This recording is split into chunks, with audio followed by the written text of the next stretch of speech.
Hello friends, welcome back to my channel fines life studio. तो आज मैं आपके लिए प्रिंसेस कट ब्लाउज़ बनाने का तरीका लेकर आई हूँ, जिसे मुझे लेंथ मैंने किस अकॉर्डिंग इसकी बढ़ाई है यहाँ से आप देख सकते हैं, और किस तरीके से इसे बिना कटिंग किए प्रिंसेस कट बनाया है। और इसकी लेंथ बढ़ाने पर मैंने इसकी स्लीव्स को भी बढ़ाया है। इसकी स्लीव्स सिर्फ 5 इंच की तैयार होती, लेकिन मुझे इसकी फुल स्लीव्स रखनी थी, तो मैंने किस अकॉर्डिंग की है ये सब मैं आपको इसमें दिखाने वाली हूँ। तो दोस्तों, अगर आपको ये मेरी वीडियो पसंद आए तो लाइक शेयर एंड सब्सक्राइब करें। अब चलते हैं हम अपनी वीडियो की तरफ, किस तरीके से मैंने इसे बनाया है। तो ये सबसे पहले मैंने इसकी जो फिटिंग की मार्क की है वो नेट पर नहीं की है, बल्कि इसकी अपर पार्ट पर की है। तो ये ऊपर का पोर्शन मैंने ऐसे ही लिया है जैसे नॉर्मल किसी भी कपड़े का लिया जाता है। सबसे पहले मैंने 6 इंच का तीरा लिया है और 2.5 इंच की टीक जहाँ पर मैंने अभी मार्क किया था, और शोल्डर को मैंने मेज़र करने के बाद आप देख सकते हैं यहाँ पर मैंने फ्रेंच कर्व का यूज़ किया है। आप चाहें तो नॉर्मली भी कर सकते हैं। मैंने यहाँ से इसे सिर्फ 1.5 इंच का मार्क देकर इसमें निशान लगा लिया था, और अब मैं यहाँ फिटिंग की मार्किंग कर रही हूँ। तो मैंने जिसकी लेंथ तैयार रखी है वो 16 इंच का ये पूरा 17 इंच का ये पूरा तैयार है, और मैंने इसे 19 इंच पर कट किया था क्योंकि मुझे लगा था मैं और लॉन्ग बना सकती हूँ, पर ये इतना लेंथ नहीं बना। तो इसका मेन पार्ट यही है जहाँ मैं आपको दिखा रही हूँ। मुझे पता है ये पूरा नहीं आया है, लेकिन आप देखिए जितना ये इतना ही पोर्शन आया है इसका तैयार बनके, क्योंकि जो मैंने कटिंग की है नीचे से वो वैसे भी मैंने लास्ट टाइम पर कट कर दी है। तो यहाँ पर आप देख सकते हैं मैं फ्रंट वाले का आर्मोल की कटिंग कर रही हूँ, क्योंकि उसमें थोड़ी सी गहराई होती है ताकि क्रीज लाइन ना आए।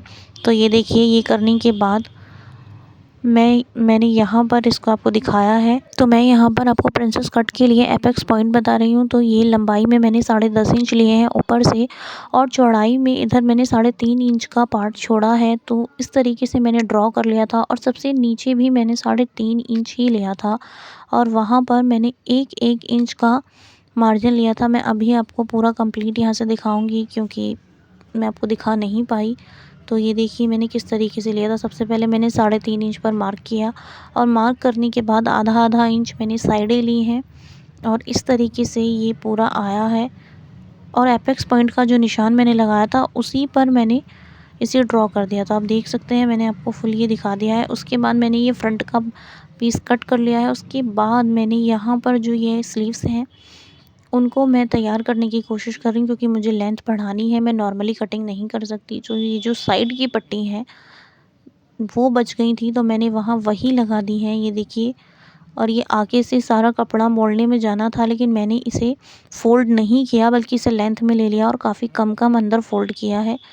तो यहाँ मैंने इस तरीके से इसे कटिंग कर ली है। एक चीज़ और, मैंने जो ये जोड़ लगाए हैं ये दोनों ही आड़े कपड़े हैं, ये सीधा नहीं है। तो आपको इस चीज़ का ध्यान रखना है कि जो ये कन्नी आती है वो दोनों में एक ही साइड आ रही है, जो आस्तीन दी हुई है हमारी सिली हुई, और जो हम अटैच लगा रहे हैं ये वाला पार्ट। तो ये हमारा मेन पार्ट है, जिसकी वजह से हम स्लीव्स की लेंथ को बढ़ा पाए हैं।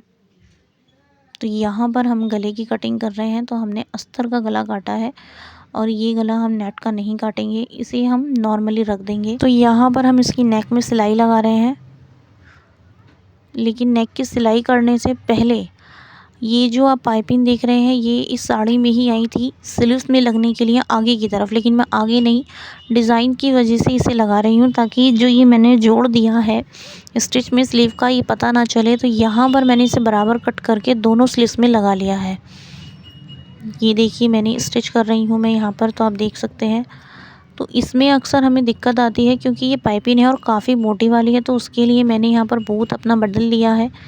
मैंने सिंगल पैर का बूट लिया है। उसके बाद मैं ये सिलाई लगा रही हूँ, और आपको ये काफ़ी फिनिशिंग के साथ लगानी है। वैसे ये खुद ही अच्छे तरीके से फिनिशिंग से लग जाएगी जब आप सिंगल बूट से काम करेंगे। अगर आप डबल से करेंगे तो ये नहीं होगा। तो यहाँ पर आप स्लीव्स का फाइनल लुक देख सकते हैं कि इसके जोड़ का भी पता नहीं चल रहा है कि मैंने ये अलग से लगाया है। अब इसके बाद हमारी बारी आती है ब्लाउज़ की फ्रंट पार्ट यानी कि नेक की। तो हम नेक को जहाँ पर हमने कटिंग की थी वहीं हम नॉर्मली पिन्स लगाने के बाद इस पर सिलाई लगा रहे हैं, और हम पिन्स को हटाते जा रहे हैं और लगा रहे हैं।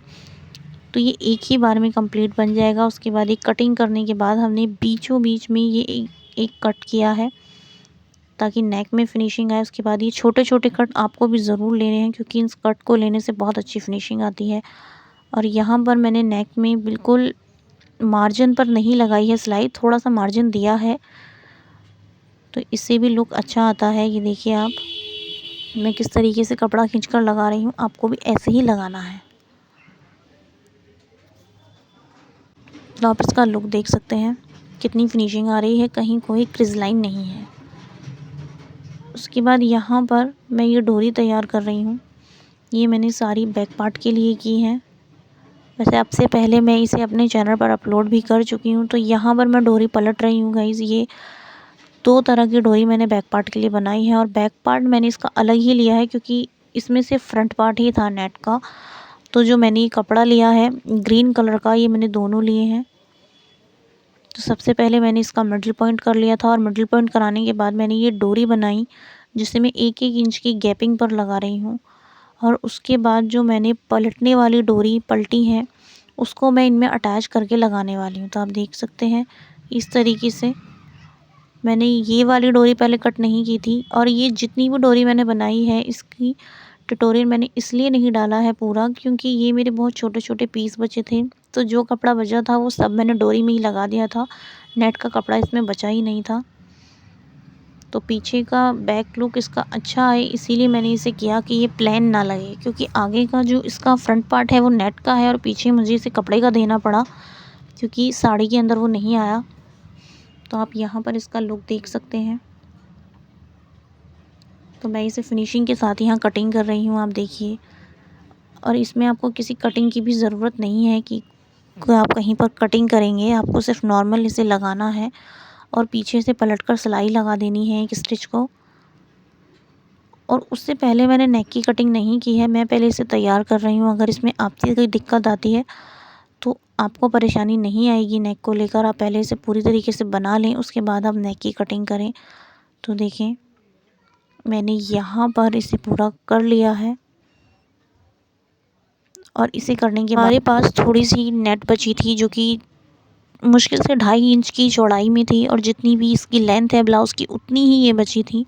तो मैंने सोचा कि क्यों ना इन्हें भी लगा दिया जाए, तो मैंने उन्हें लगा दिया। लेकिन उससे पहले मैंने बैक पार्ट पर जो प्लेट मुझे देनी थी, जो डार्ट लगानी थी, सॉरी, उन डार्ट को मैंने लगाया है। डार्ट लगाने के बाद मैंने यहाँ पर नेट की पट्टियाँ लगाई हैं ताकि लुक और अच्छा लगे। तो आप देखिए, आपको इसमें ध्यान रखना है, सबसे पहले आपको मार्किंग करनी है। इक्वल मार्किंग करने के बाद जिस तरीके से मैं लगा रही हूँ आपको ऐसे ही लगाना है और ऊपर से एक और सिलाई लगा देनी है ताकि ये फिनिशिंग में अच्छी लगे। और फिर हमें एक रैंडम सिलाई लगानी है बीचों बीच, जिससे कि इसमें कोई दिक्कत नहीं आए। तो आप देख सकते हैं मैंने आपको दिखाने के लिए येलो कलर की लगाई है और इसे मैंने काफ़ी बड़े धागे से लगाया है, मतलब मशीन का धागा काफ़ी चौड़ा कर लिया था उसके बाद।